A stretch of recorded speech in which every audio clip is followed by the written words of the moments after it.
Hey guys, Rochelle here with Amethyst Ascension. If you're new here, welcome. And if you're returning, thank you so much for joining me again. So today I am going to be debunking the top 10 tarot myths that belong in the past. As I do that, I'm going to be doing a walkthrough of the Alchemical Visions Tarot. So let's just dig right in. So, as many of us know, tarot has carried many stories around it for centuries. Some of those stories are symbolic. Some are sacred within specific traditions. And some became rules simply because they were repeated often enough. In this video, I want to gently and respectfully explore 10 tarot myths that no longer serve everyone, especially beginners, and offer context, history, and perspective so that you can decide what resonates for you. This isn't about stripping tarot of meaning. It's about releasing fear and reclaiming relationship. So myth number 1, you must be gifted your first tarot deck. This is one of the most well-known tarot myths, and it's also one of the most misunderstood. For some people, this belief comes from family traditions, cultural lineages, or closed spiritual or religious systems.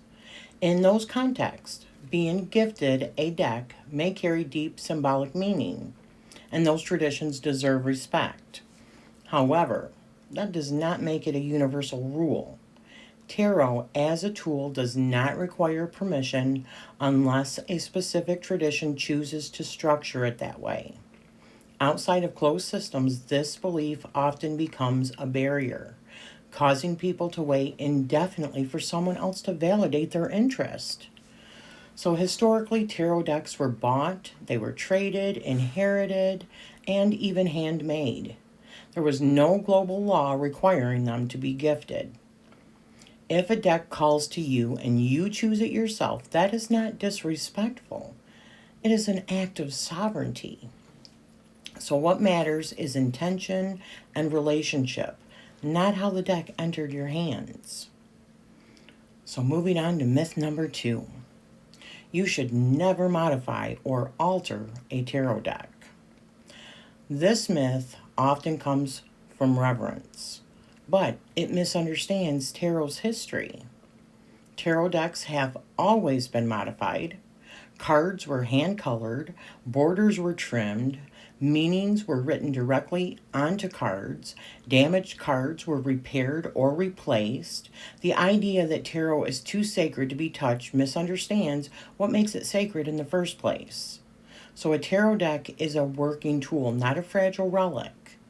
If trimming borders, marking cards, journaling directly on them, or adapting them helps you build a stronger relationship, well, then that modification becomes part of the living practice, your living practice.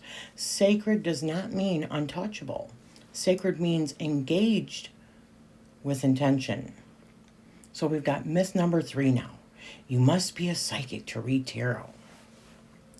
This myth creates hierarchy and unnecessary insecurity. Tarot is a symbolic language. Like any language, it can be learned. That said, I also believe something important, that we are all born with intuitive and psychic capacity. We are connected beings. We perceive more than we're taught to trust. Many traditions, including the concept of the Akashic Records, speaks to a shared field of information that we can all access with practice and awareness. Psychic ability is not a rare gift given to a select few. It's a spectrum, and it develops differently for everyone. Tarot doesn't require psychic ability to function, but it can absolutely help develop intuition and psychic perception over time. And if you're interested in this side of things, I actually have an entire series on recognizing signs of psychic ability and ways to consciously develop those skills.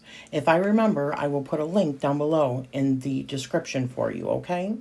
So tarot meets you where you are and grows with you. So myth number 4, tarot is evil, dangerous, or summons dark forces. This myth deserves careful unpacking. There are many origin stories associated with tarot. Some link the major arcana to ancient Egypt, to teachings attributed to Ra or archetypal systems meant to guide human evolution and self understanding. Those stories carry symbolic and philosophical value. Historically, however, the earliest documented evidence of tarot shows it emerging in Italy as a card game. Both things can be true. Tarot can hold mythic depth and have a grounded historical origin. Tarot itself does not summon entities. It does not automatically open portals. It does not override free will. That said, tarot can be used magically if someone chooses to use it that way. Like any symbolic system, it can be incorporated into ritual, spirit work, or magical practice, but it was not designed exclusively for that purpose. Tarot responds to how it's used. The tool is neutral, the intention shapes the practice. So on to myth number 5. You should never read tarot for yourself. This belief implies that self-reflection is unreliable or unsafe.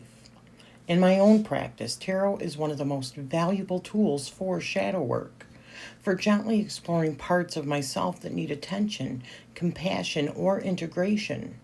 I also use tarot playfully, for games, for path working, for imagination and exploration. Tarot is incredibly versatile. Reading for yourself does require honesty, but so does journaling, meditation, and any form of self-inquiry. Avoiding self-readings doesn't prevent bias, it prevents relationship. So tarot is absolutely meant to be used in personal practice.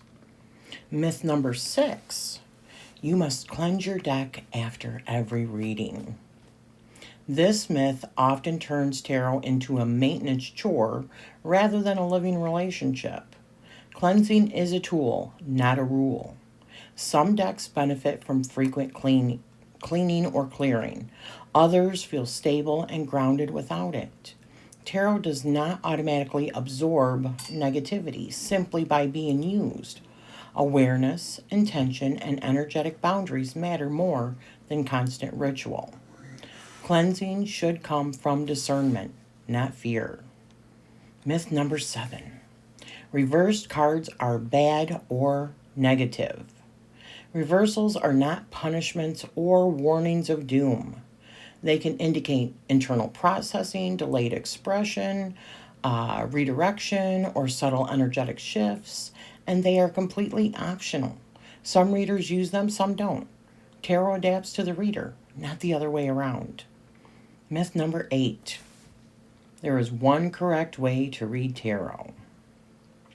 So this myth creates rigidity and comparison. There are countless tarot systems. Different decks use different symbolism. Readers don't even agree on the same meanings. That alone tells us something important. Tarot is interpretive, not fixed.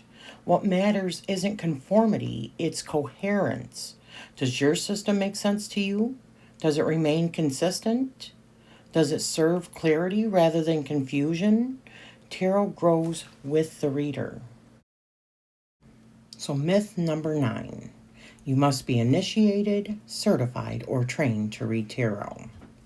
This myth deserves to be questioned directly. If tarot requires certification, who created the rules? Who certified the first people? And who decided their authority? Tarot began as a card game. Over time, layers of meaning were added, not licenses. While learning from teachers can be valuable, mandatory certification creates hierarchy and control over something that was never owned by one system. Not everyone uses tarot the same way. Not everyone agrees on meanings. And that diversity is not a flaw. It's a proof of tarot's adaptability. And myth number 10. Tarot predicts a fixed, unchangeable future. This is one of the most misunderstood aspects of tarot. I see predictions as snapshots of a moment in time without awareness. Once awareness enters the picture, everything changes. If you knew a car was about to speed past and hit you, you wouldn't step into the street. You'd wait. Awareness alters outcome. Tarot doesn't lock the future, it illuminates possibilities. Once something is seen, choices appear, timelines shift, outcomes adjust. So rather than getting fixated on predictions, tarot invites you to explore options, opportunities, and paths, all of which remain responsive to your choices. So, in closing, tarot does not need fear, rigidity, or gatekeeping to be powerful. It needs curiosity, discernment, and relationship. Let the myths stay in the past, and let your practice be conscious, evolving, and your own.